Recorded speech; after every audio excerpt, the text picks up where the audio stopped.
There comes a time in life when you realize that not everyone who comes into your life deserves access to your energy, your time, or your trust.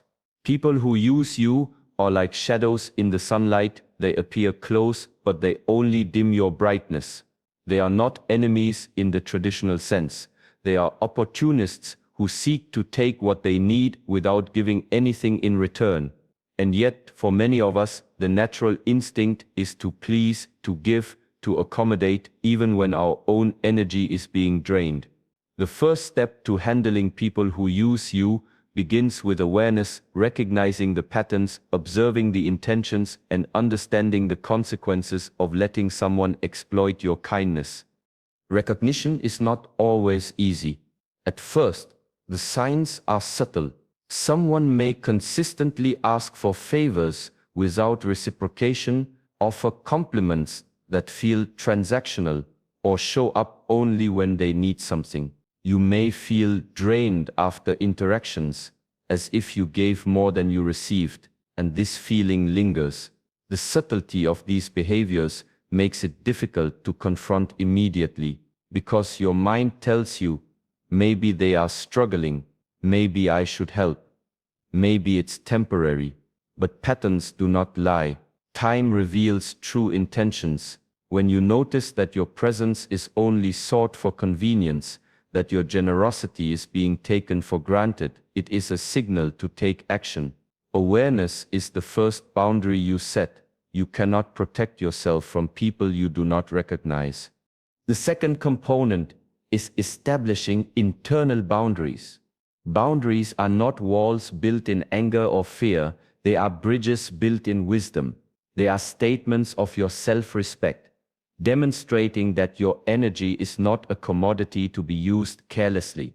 This begins with understanding your own limits. Ask yourself, what am I willing to give? How much time, energy, and emotional labor can I offer without losing my balance? By defining these limits internally, you prepare yourself to enforce them externally. A person who senses clarity in your boundaries is less likely to attempt to exploit your generosity because they understand that your energy is valuable and not freely available. The next step is clear communication. People who use you often operate in gray areas, relying on assumptions, vague promises, and unspoken expectations. To counteract this, communicate your boundaries with clarity and calmness. You do not need to justify, lecture, or explain excessively. A simple, firm, and direct statement of your limits is enough. For example, if someone repeatedly borrows your time without reciprocation, you might say, I am happy to help when I can, but I need to manage my own commitments first. This communicates respect for yourself without hostility. It is important to remember that your boundaries are for your protection, not punishment. They are designed to preserve your peace and integrity, not to shame the other person. Another essential aspect is observation. After setting boundaries, watch how the person responds.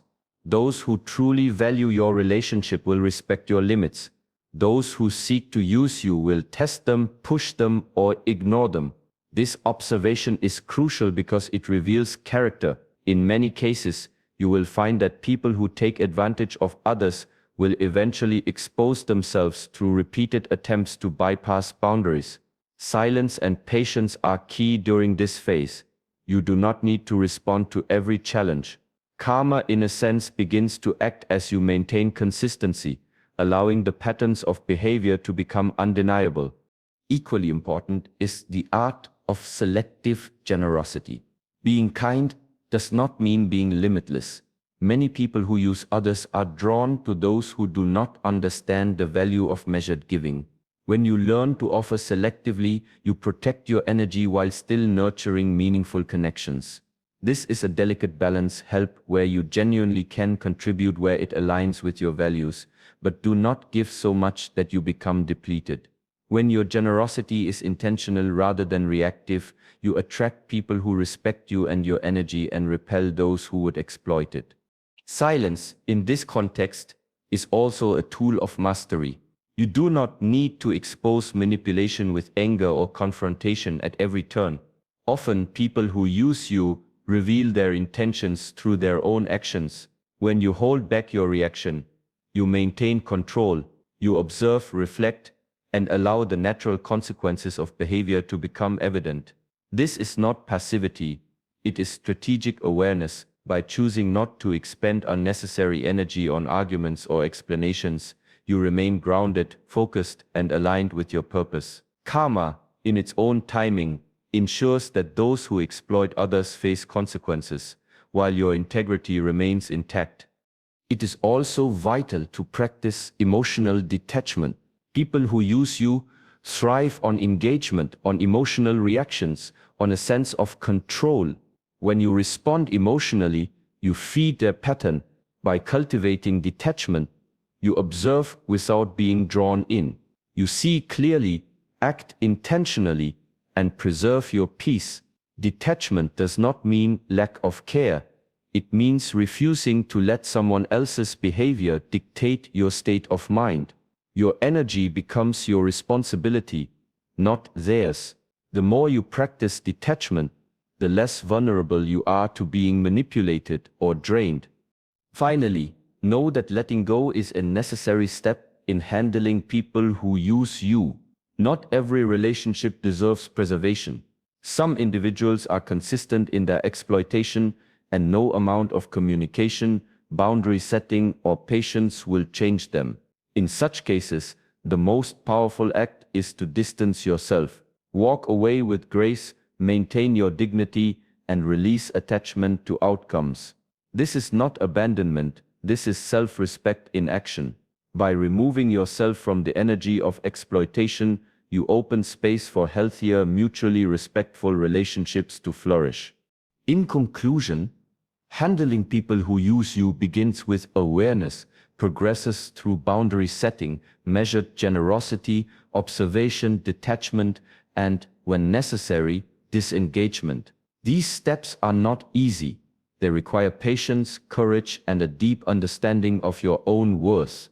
But when practiced consistently, they empower you to protect your energy, maintain your peace, and navigate life with clarity and confidence. Silence, strategy, and discernment become your allies, allowing karma to act on those who misuse your trust, while you continue to rise in strength and purpose. By mastering these practices, you no longer feel drained or taken advantage of. Instead, you operate from a place of authority over your own life. Your kindness becomes intentional rather than exploitable.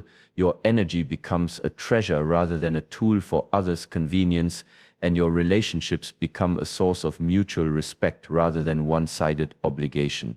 Life rewards those who respect themselves, and those who attempt to manipulate or use others eventually encounter the natural consequences of their actions. You remain untouched, centered, and guided by wisdom.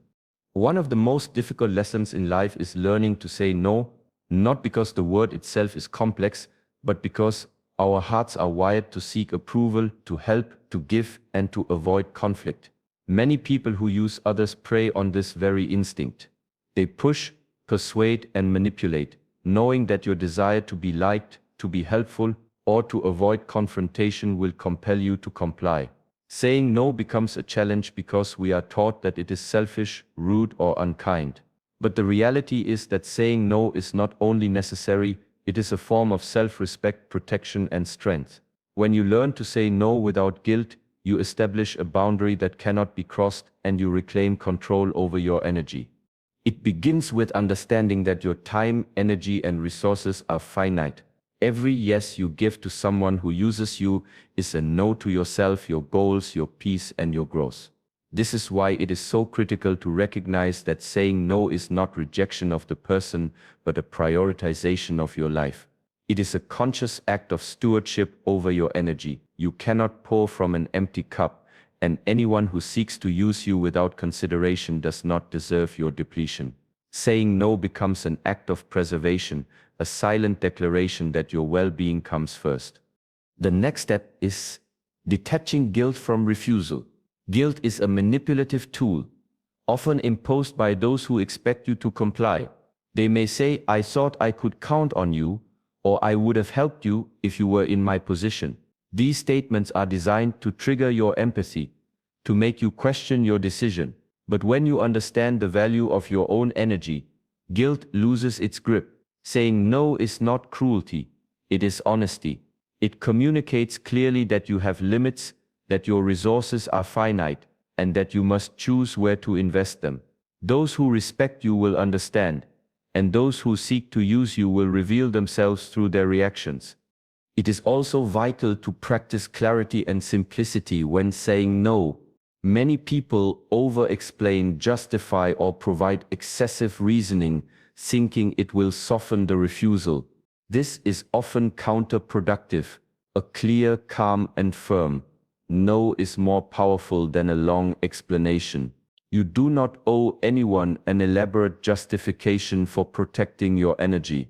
For example, you can say, "I'm unable to take this on right now," or "I cannot help you with this task." These statements are direct, respectful, and maintain your boundaries without opening the door for manipulation. Clarity in refusal is a silent signal of strength. Another essential aspect is the tone and demeanor with which you say no. Silence, calmness, and steadiness amplify the power of the word. When you hesitate, mumble, or show signs of uncertainty, others sense vulnerability and may press further. But when you say no with quiet confidence, you communicate that your decision is final. Your energy does not waver, and this discourages further attempts at exploitation. Silence and confidence are allies in asserting boundaries. Together they create an invisible barrier that cannot be easily crossed. It is also important to anticipate resistance and manipulation. People who use others will often try to reframe your refusal, guilt-trip you, or make promises to entice compliance. Awareness of these tactics allows you to remain firm. You may hear, "Please, just this once," or "I really need your help." Recognize these as attempts to circumvent your boundaries.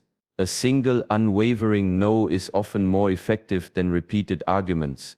You do not need to engage in debate. Your energy is best preserved when you state your boundary and leave it at that. Practicing no also requires self-trust. Many of us doubt our instincts, second-guess our decisions, or fear losing relationships. But the people who truly matter will respect your limits. The people who seek to use you will often react negatively, and this is revealing. Their discomfort exposes their intentions. By trusting your judgment, you develop the courage to refuse requests that drain you, even when it is uncomfortable. Over time, this builds inner strength, reinforces self-respect, and teaches others how to treat you.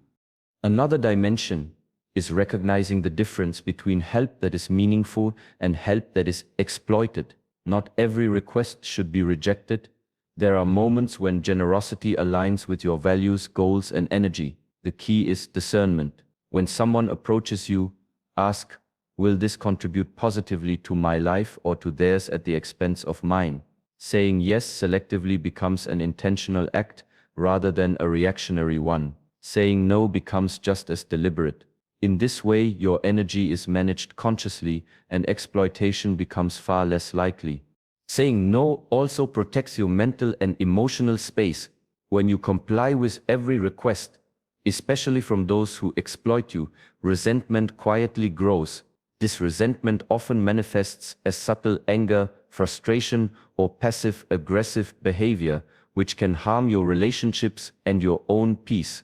By saying no when necessary, you prevent the buildup of unspoken tension. You maintain emotional equilibrium, clarity, and a sense of empowerment that allows you to navigate life with balance and purpose. Finally, saying no without guilt is a practice of honoring your self-worth. People who attempt to use you often sense when your self-value is low or negotiable. By asserting your limits confidently, you communicate that your energy, your time, and your trust are not commodities to be traded freely. This fosters respect, discourages manipulation, and aligns you with healthier relationships. It also cultivates patience, discipline, and awareness. skills that are invaluable in all areas of life. In conclusion, mastering the art of saying no is essential in handling people who try to use you. It requires awareness, clarity, emotional control, discernment, and self-trust. When practiced consistently, it allows you to protect your energy, maintain your peace, and interact with the world from a position of strength. Silence and confidence amplify the impact of no, ensuring that your boundaries are respected and your integrity preserved. Life rewards those who respect themselves, and by saying no without guilt, you create space for relationships, opportunities, and experiences that honor your true value. By learning to say no, you shift from being a target of exploitation to a master of your own energy. You no longer feel obligated to please at the expense of your well-being. You cultivate discernment, assertiveness, and the quiet authority that naturally repels those who seek to use you. And in doing so, you align yourself with a life of respect, balance, and integrity, where your generosity is intentional, your energy is protected, and your peace is never compromised. One of the most effective ways to protect yourself from being used is to understand the dynamics of dependency. People who exploit others often prey on weaknesses, gaps, or unfulfilled needs. They seek those who rely on them, financially, emotionally, or socially, because dependency creates leverage. The more reliant someone is, the easier it is to manipulate, demand, or take advantage of them. Therefore, the third way to handle people who use you begins with self-sufficiency, cultivating your own resources, confidence, and emotional stability so that no one else can control your life through their influence.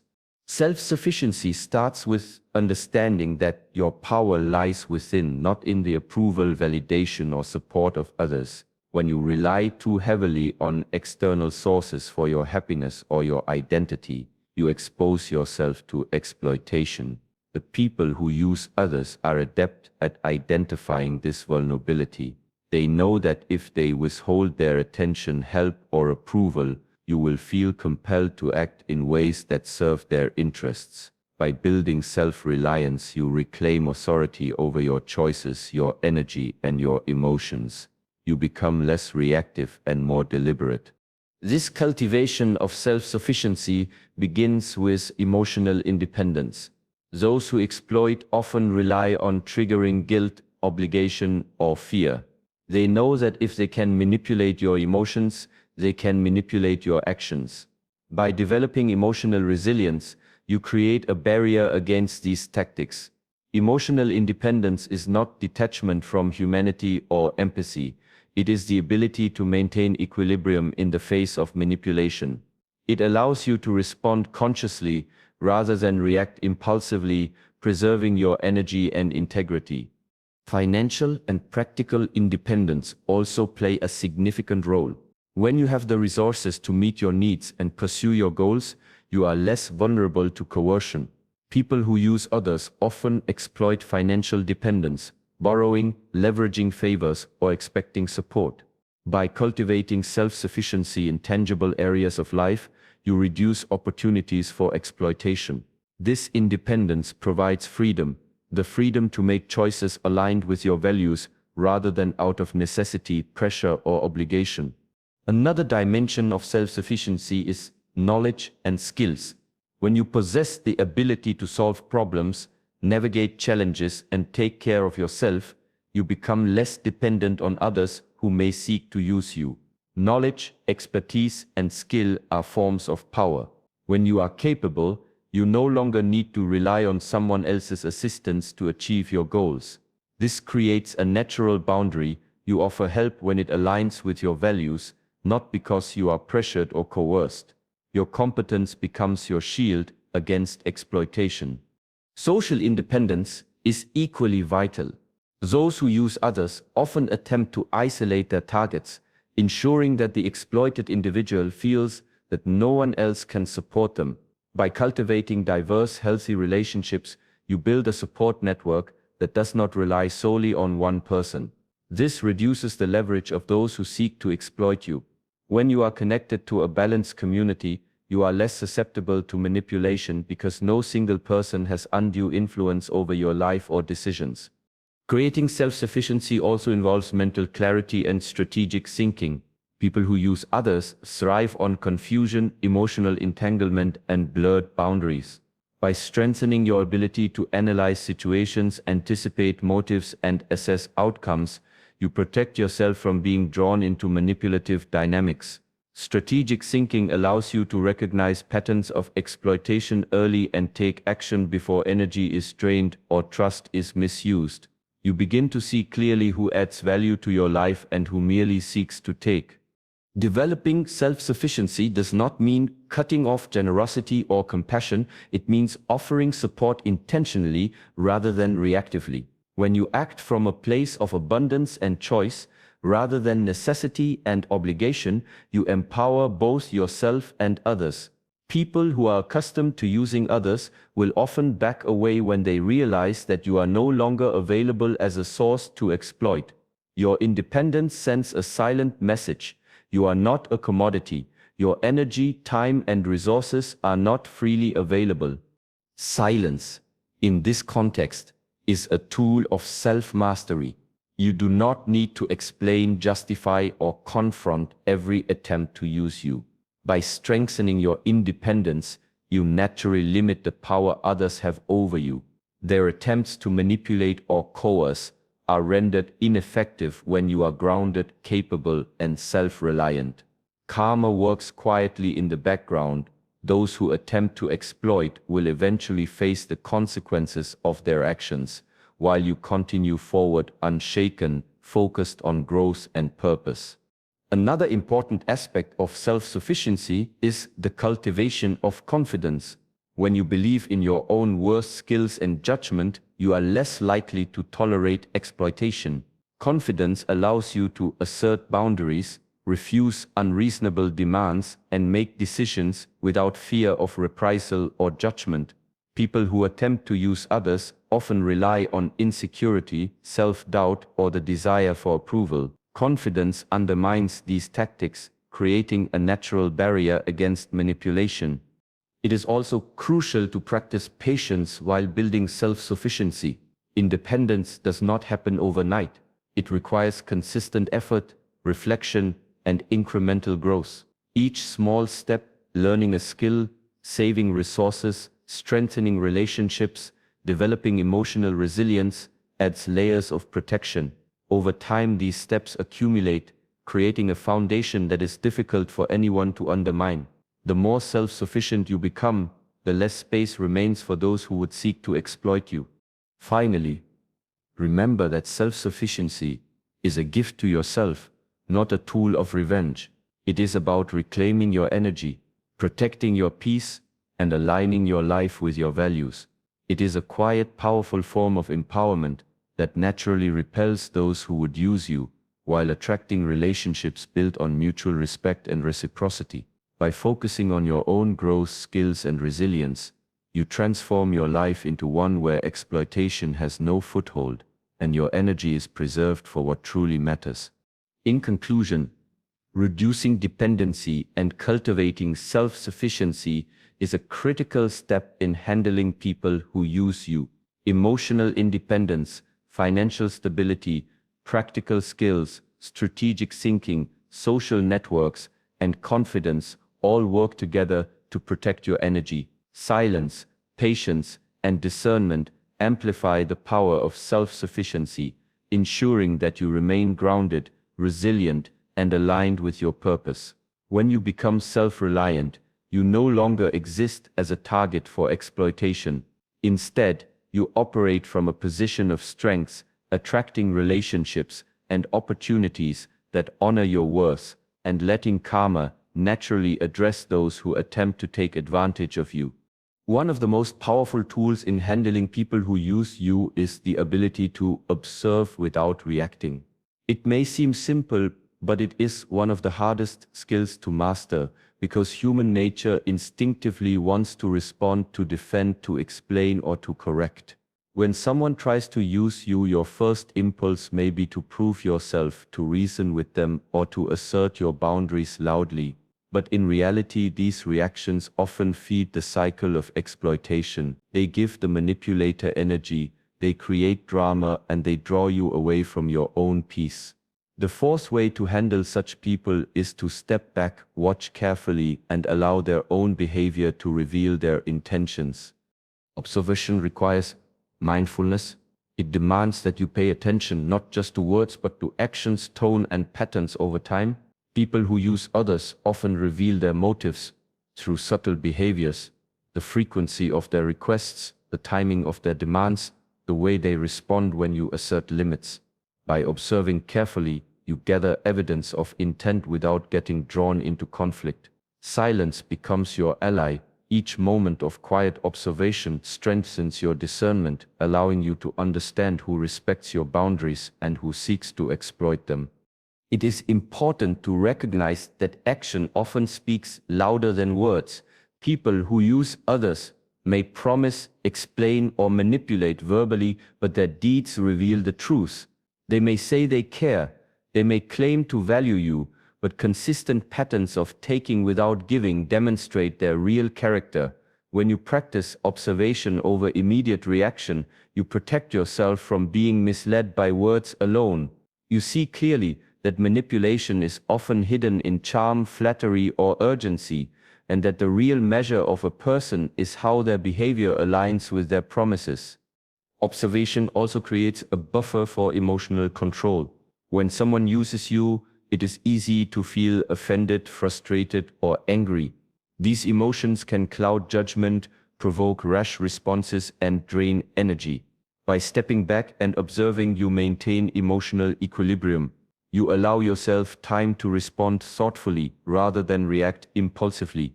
This does not mean ignoring the behavior, it means witnessing it from a position of calm, assessing it without letting it dictate your inner state. This calmness itself becomes a form of power, signaling that you are not easily manipulated or unsettled. Another dimension of observation is the ability to see patterns over time. People who seek to use others often operate in predictable ways. They may consistently approach you when it benefits them, disappear when they owe effort, or escalate demands gradually. By taking the time to notice these patterns, you gain insight into their true intentions. This insight is invaluable because it informs your decisions about boundaries, engagement, and the allocation of your energy. Reacting too quickly without seeing the pattern may leave you vulnerable, whereas patient observation ensures that your response is informed and strategic. Observation also allows karma to play its role naturally. When you resist the urge to confront or retaliate immediately, you step out of the manipulative cycle. The person who uses you continues in their pattern, and over time, their actions create consequences for themselves. Lies unravel. Exploitation is exposed, and manipulative relationships often collapse without your direct involvement. By observing quietly, you let the universe administer balance while you remain centered, focused, and undisturbed. This is a lesson in patience and trust, understanding that not all justice requires immediate action. It is crucial to combine observation with reflection. Seeing is not enough. You must process what you witness. Ask yourself, does this person respect my boundaries? Are they consistent in their words and actions? Do they seek mutual benefit or only personal gain? Reflecting in this way allows you to discern who belongs in your inner circle and who is merely passing through your life to take advantage. Over time, this discernment becomes intuitive, a subtle but powerful skill that protects your energy and ensures that your relationships are healthy and reciprocal. Observation also strengthens your inner authority. When people attempt to use you, they often do so because they sense hesitation, insecurity, or a need for approval. By observing silently, you maintain control over your responses. You do not react to every provocation, and this creates an aura of strength. People notice when you are unshakable, when your boundaries are firm, and when you operate from wisdom rather than impulsivity. This quiet authority naturally repels those who would exploit, while attracting people who value respect, honesty, and integrity. It is also essential to observe without judgment. The goal is not to label someone as bad or toxic in haste, but to understand their behavior and how it interacts with yours. Observing without judgment allows you to remain neutral, reducing emotional entanglement and preventing manipulation from affecting your peace. Judgment can provoke defensiveness or overreaction, whereas mindful observation provides clarity, insight, and calm authority.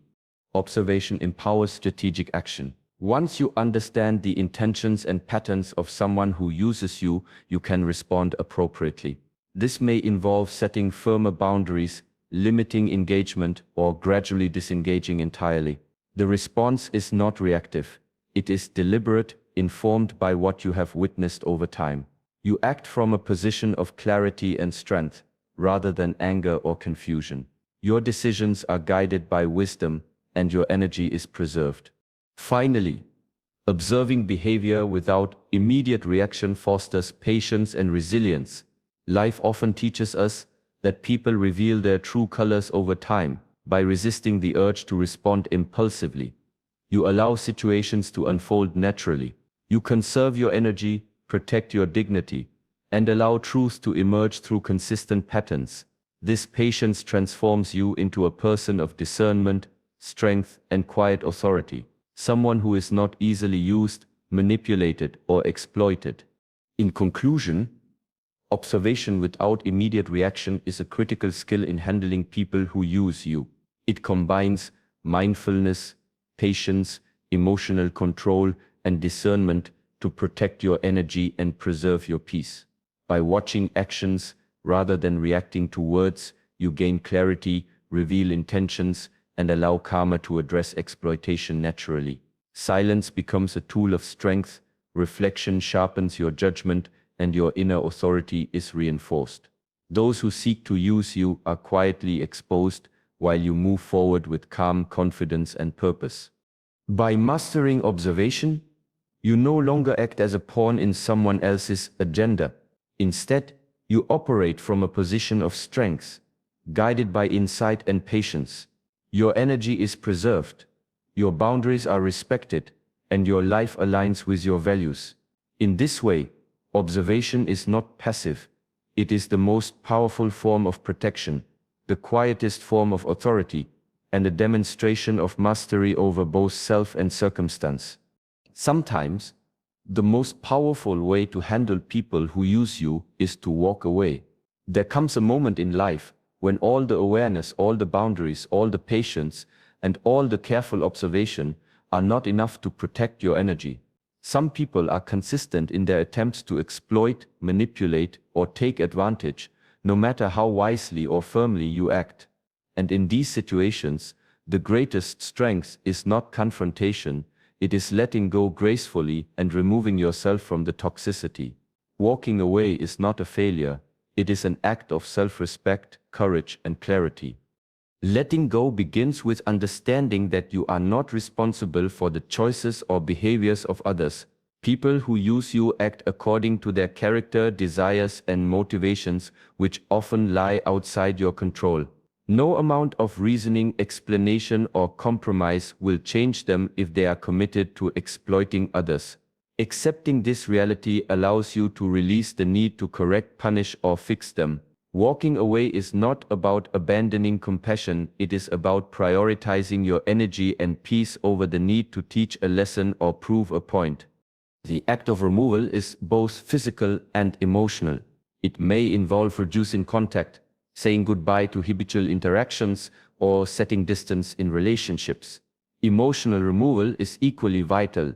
It means no longer investing attention, mental energy, or emotional labor into someone who consistently takes without giving. By disengaging, you prevent their negativity from infiltrating your life, your thoughts, and your emotional state. Silence in this process is profound. You do not need to argue, explain, or justify your departure. The absence itself becomes a message, a quiet yet undeniable statement that your energy is no longer available for exploitation. Walking away gracefully requires self-compassion. Many people hesitate because they fear guilt, judgment, or criticism from others. They worry about how the departure will be perceived or whether they will be blamed for ending the relationship. But self-compassion is the understanding that preserving your own well-being is not selfish, it is necessary. By valuing your own peace, you affirm that your time, energy, and trust are precious. You no longer expend them on those who fail to honor them. Another crucial aspect is understanding that letting go does not close your heart. Walking away from toxic relationships is not a rejection of humanity or kindness. It is a conscious decision to protect yourself. You can still maintain compassion, empathy, and goodwill, but without exposing yourself to further harm.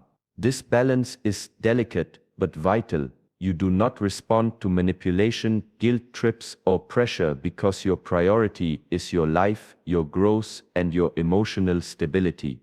Patience is essential in this process. Some people who use others react dramatically when they sense distance. They may plead, attempt to negotiate, or create emotional tension to draw you back. In these moments, patience and steadfastness are crucial. The decision to disengage must remain rooted in clarity, not anger or fear. Over time, the pattern will reinforce itself. Those who genuinely value mutual respect will adjust, and those who seek to exploit will be left to face the consequences of their own behavior. Silence and absence in this way become tools of transformation. Walking away also teaches others a powerful lesson without words. People who attempt to use you often do not understand boundaries until they experience them in a tangible way. By removing yourself, you demonstrate that exploitation carries natural consequences. You do not need to confront, accuse, or argue. Your absence speaks volumes.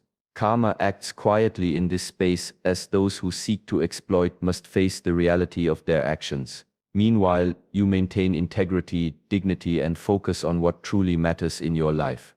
Letting go gracefully also requires trust in the flow of life. It is natural to worry about what might happen when you disengage, whether opportunities, relationships, or support will be lost. But trust is the understanding that life reorganizes itself in alignment with your energy and values. By removing yourself from toxic dynamics, you create space for healthier, more balanced relationships, opportunities, and people who resonate with respect, reciprocity, and authenticity will naturally gravitate toward you. Walking away is not a loss, it is a realignment with what serves your growth and purpose. Self-reflection is key during this process. Ask yourself, why am I holding on? What am I gaining or losing by staying? How is this relationship affecting my energy, goals, and well-being? Honest reflection often reveals patterns that you may have overlooked, subtle signs of manipulation, repeated disregard, or emotional depletion. Recognizing these patterns reinforces the necessity of disengagement. Each step of letting go becomes a conscious, intentional choice rather than a reactionary escape. Another essential element is the ability to maintain grace and dignity. Walking away does not require drama, confrontation, or hostility. It requires composure, clarity, and calmness. The more gracefully you remove yourself, the more powerful the statement. Those who use others often expect emotional reactions. They thrive on chaos and conflict. By leaving quietly, you deny them the energy they seek, while asserting your authority over your own life. Grace amplifies your inner power and protects your peace. Finally, walking away allows you to focus on what truly matters: your growth, your energy, and your relationships with those who respect and value you. It is a conscious investment in yourself rather than a reaction to someone else's behavior. By letting go, you reclaim time, mental space, and emotional capacity that were previously drained by exploitation. Silence, observation, and self-respect converge in this act, creating an unshakable foundation for personal growth and inner peace. In conclusion, removing yourself from toxic situations and letting go gracefully is a vital strategy in handling people who use you. It combines self-respect, patience, discernment, emotional control, and trust in life's natural balance. Walking away is not abandonment, it is empowerment. It preserves your energy, maintains your dignity, and creates space for healthier, more fulfilling relationships.